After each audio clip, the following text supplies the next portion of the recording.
encontro com a cultura espírita. Boa tarde, telespectadores da TV Aratu, canal 4. Estamos de volta, como todos os sábados, com o programa Encontro com a Cultura Espírita. E nós queremos agradecer, e sempre vamos agradecer, pela audiência. Isso mostra que o nosso programa está encontrando receptividade aqui na cidade de Salvador e no estado da Bahia. E por quê? Porque nós encaramos o Espiritismo, e sempre assim o fizemos, com seriedade e com respeito aos telespectadores. Não só aos espíritas, mas aos telespectadores.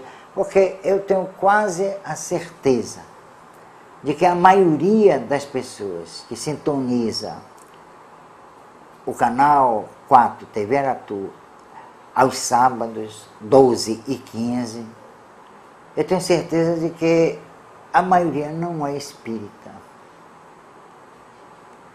Quase certeza. Por quê?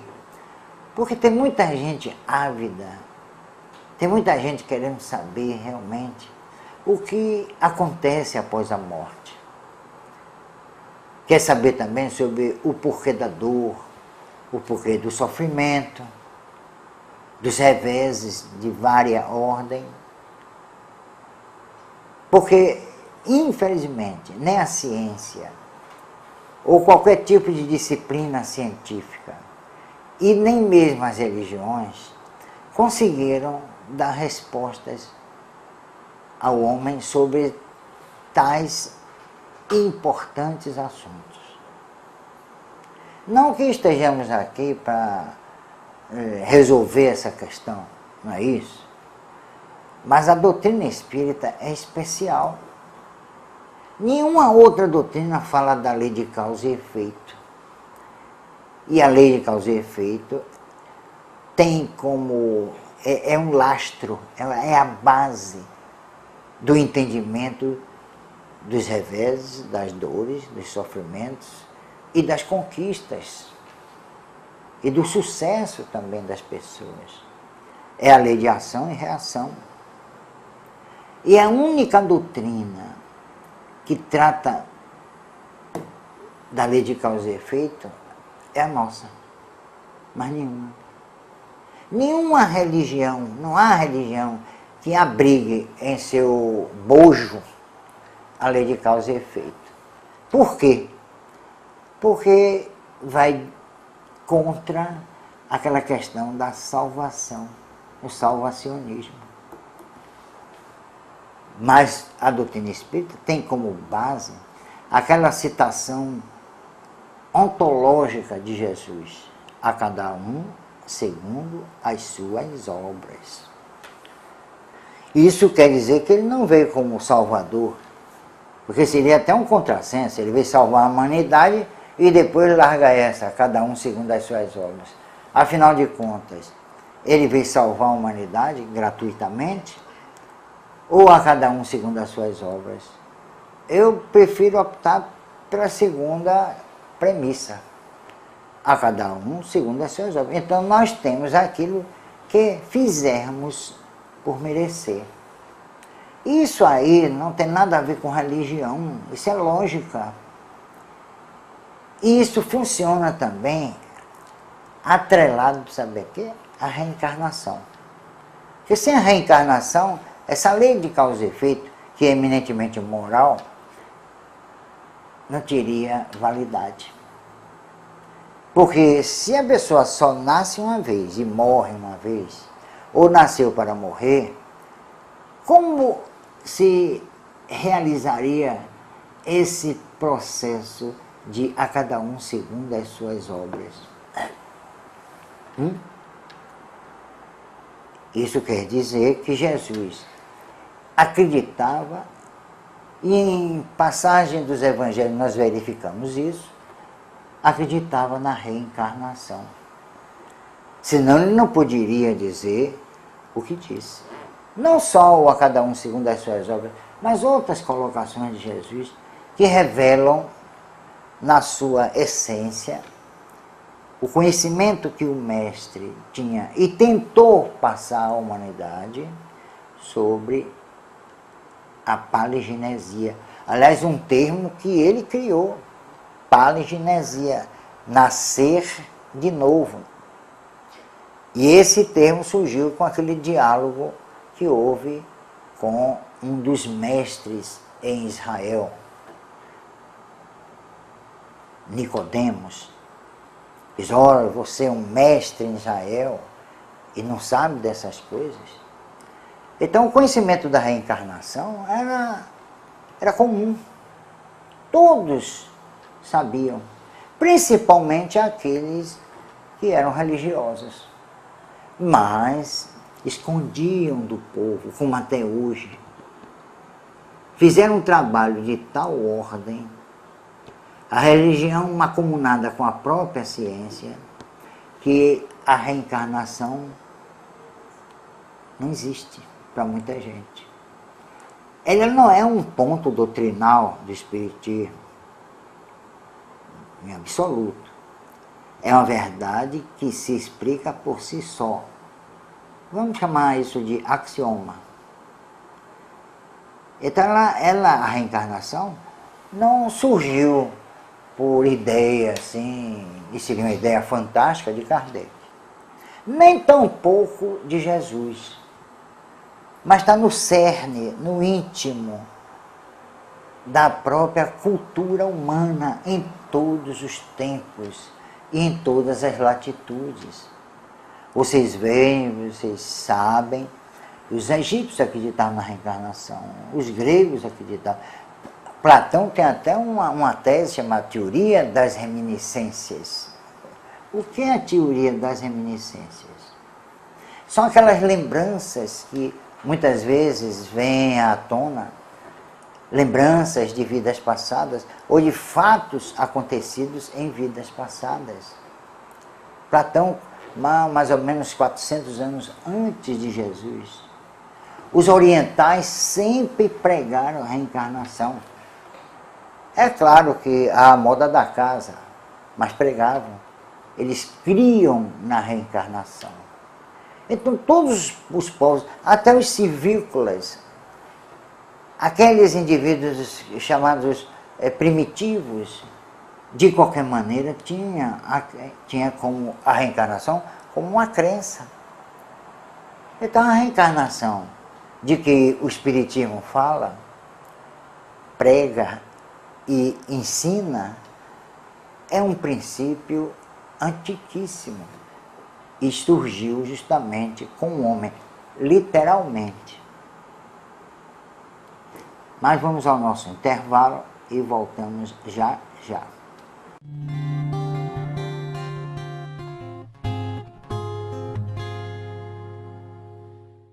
Bom, telespectadores, vocês vão ouvir aqui neste programa referências constantes à reencarnação.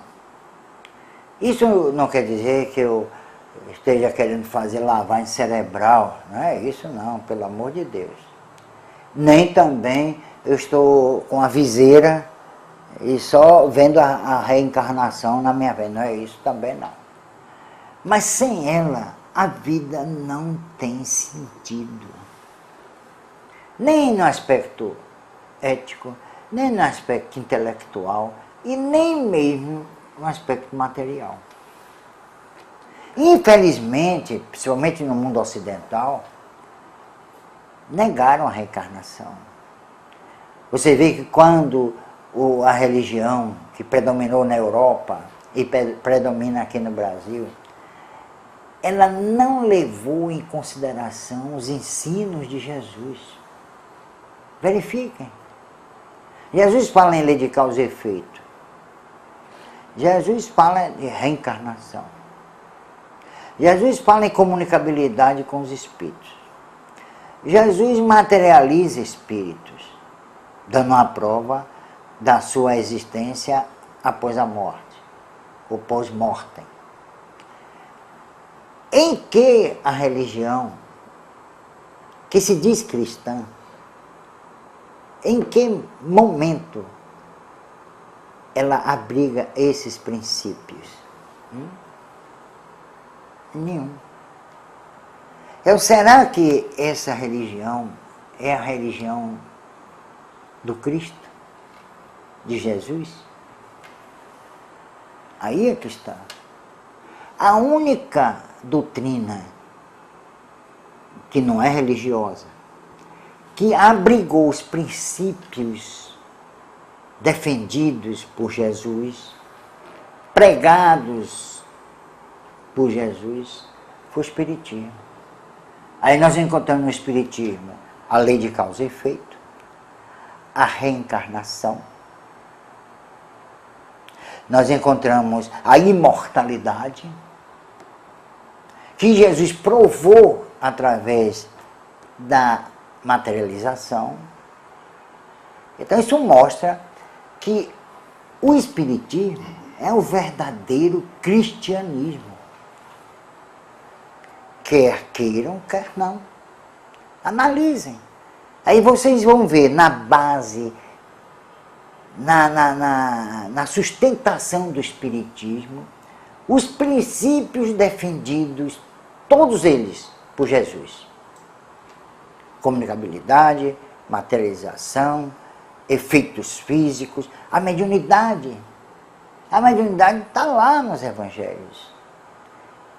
E foi exercitada com desenvoltura até por Jesus.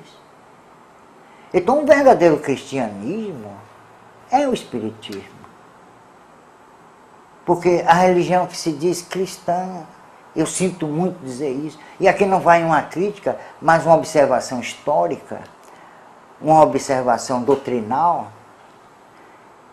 e pelo amor de Deus, não levem para o terreno da crítica, mas é uma constatação que qualquer um de vocês, telespectadores, porque quem assiste um programa desse é porque quer conhecer alguma coisa. É uma manifestação inteligente. Assistir a um programa desse, me perdoem dizer, sem presunção, é ser inteligente. Então, a base do Espiritismo é o trabalho de Jesus. São os ensinos de Jesus. Vou até repetir, não estou querendo ser redundante, mas só para fixar bem essa ideia. Reencarnação. O Espiritismo prega a reencarnação. Imortalidade da alma. O Espiritismo prega a imortalidade da alma. Preservação dos caracteres morais e intelectuais do espírito após a morte. O Espiritismo prega. E a prova está na presença de Moisés e Elias diante de Jesus, ambos materializados. A ética de Jesus está também no contexto do Espiritismo. Peguem aquelas citações de Jesus e façam a comparação entre aquelas outras que foram proferidas pelos Espíritos a partir do Livro dos Espíritos. Então, a realidade é essa. A realidade é exatamente esta. Então, a gente está provando aqui que o Espiritismo é o verdadeiro cristianismo. É a verdadeira doutrina de Jesus. Quer queiram, quer não, admitam ou não. E se vocês quiserem comprovar o que eu estou dizendo, peguem os evangelhos, Mateus, Lucas, Marcos e João. São evangelhos chamados canônicos, mas que suas ideias, seus valores, seus princípios foram relegados a plano nenhum pelos chamados exegetas ou interpretadores de textos considerados sagrados. Então, isso aí, na verdade, depois de 2000 e tantos anos, eu posso dizer com toda a segurança a vocês, telespectadores, amigos, é a primeira vez que uma pessoa chega na televisão para dizer isso. Não é questão de coragem, é uma questão de lealdade à própria doutrina de Jesus. Eu não estou aqui fazendo comparação entre a doutrina do mestre com o espiritismo, não é isso. Eu estou dizendo simplesmente que o Espiritismo tem como base os ensinos de Jesus. Kardec, claro, se destaca e de uma forma assim notável, percebeu isso. E eu tenho quase a certeza, me permitam ser tão enfático, que Kardec chegou à mesma conclusão que eu cheguei. Eu não estou me comparando ao grande mestre de Lyon, não é isso? Mas raciocínio pode chegar para muita gente. E a gente só pode entender o Espiritismo e a mensagem de Jesus através do raciocínio, e não através de arroubos emocionais, passionais. Isso deturpa até mesmo a força da análise. Então, é esta mensagem que nesta manhã de sábado eu estou passando para vocês. Um dia, ou num sábado deste, eu vou trazer os evangelhos aqui para a gente interpretar algumas passagens de Jesus, mas sem religiosismo, mas de uma forma pragmática, verdadeira, embora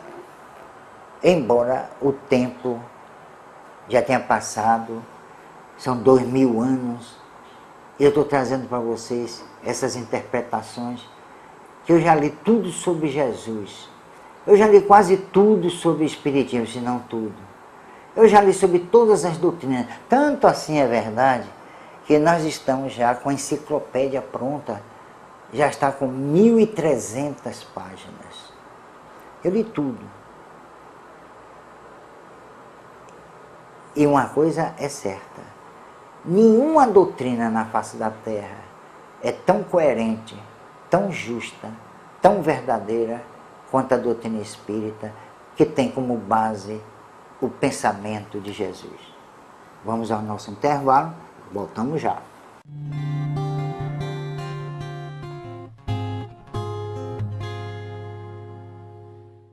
Bom, voltamos à sua presença, telespectadores, com as nossas colocações. Aliás, não são nem colocações, são deduções, mas deduções lógicas. Eu não estou inventando nada aqui. Como eu disse, nós vamos fazer um programa por sugestão de um telespectador, né? Eduardo. Ele me sugeriu uma coisa interessante, fazer uma comparação, um cotejo entre Novo Testamento, Velho Testamento e Espiritismo, mas de uma forma leal, sem puxar brasa para a sardinha do Espiritismo, nada disso, mas de uma forma séria, lógica, racional, porque o Espiritismo nunca foi religião e não será. Embora alguns espíritas aqui no terceiro mundo considerem o Espiritismo uma religião, mas isso é coisa de terceiro mundo. Eles estão errados? Não. Eles estão certos, eles estão agindo como terceiro mundistas. E a gente não poderia esperar desse pessoal uma visão científica do Espiritismo, uma visão filosófica do Espiritismo.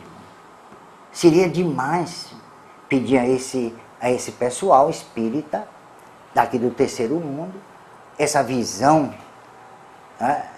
Não é uma visão transcendente, mas uma visão realista e primeiro mundista da doutrina espírita. Mas, com o tempo, se o Brasil chegar ao primeiro mundo, eu tenho certeza que essas colocações vão se modificar. Esperemos que chegue. Vamos alimentar essa esperança. Mas, voltando às nossas análises, eu acho que é isso que deveria estar sendo debatido em congressos espíritas. Ver a importância da doutrina espírita como se fosse o renascimento do próprio cristianismo. E Kardec foi encarregado justamente dessa tarefa grandiosa. Não é de ter codificado uma doutrina, ou como dizem os dicionaristas, fundado uma doutrina. Ele não fundou doutrina nenhuma. Ele apenas toma de empréstimo os princípios defendidos e pregados por Jesus e trabalha sobre eles. É esse o mérito e o grande mérito de Kardec e os espíritos que com ele se comunicaram. Quem sabe se esses espíritos não faziam parte da falange que acompanhava Jesus? Porque não sou eu apenas que tenho essa certeza, mas muitos têm a certeza de que Jesus não estava sozinho em sua missão, em seu trabalho. Ele contava com o apoio de uma pleiade de espíritos de escola, de alto nível.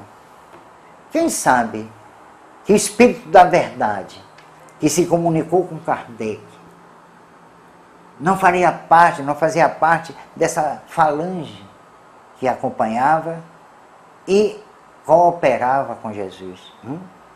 Aliás, o espírito da verdade, que vocês vão encontrar na codificação, ele tinha expressões idênticas a Jesus. Ele conversava com Kardec dizendo: em verdade vos digo. A mesma coisa que Jesus. A mesma expressão usada pelo mestre de Nazaré. Isso é uma evidência. Isso não é uma suposição, isso é uma evidência. Então veja a relação, a interação entre os evangelhos e a codificação. Afora o que se encontra nos chamados evangelhos apócrifos. Chamaram-nos de apócrifos, falsos, mas não são. Escolheram 4 chamados canônicos, que são, em determinadas situações, contraditórios. Então, essa relação entre evangelhos e a codificação do Espiritismo deve ser estudada, ou deveria estar sendo estudada, pesquisada pelos espíritas. Mas o pessoal está preocupado com outras coisas. Iluminação interior, a busca do eu, e autoajuda, e coisas que tais. Quando na verdade nós deveríamos estar defendendo a pureza e a autenticidade da mensagem espírita, com base no trabalho fantástico de Jesus, que não fundou religião nenhuma. Nem ele e nem Kardec. Vamos agora à nossa mensagem costumeira. E a nossa mensagem está aqui. Depois da tempestade, vem a enchente. Encontro com a cultura espírita.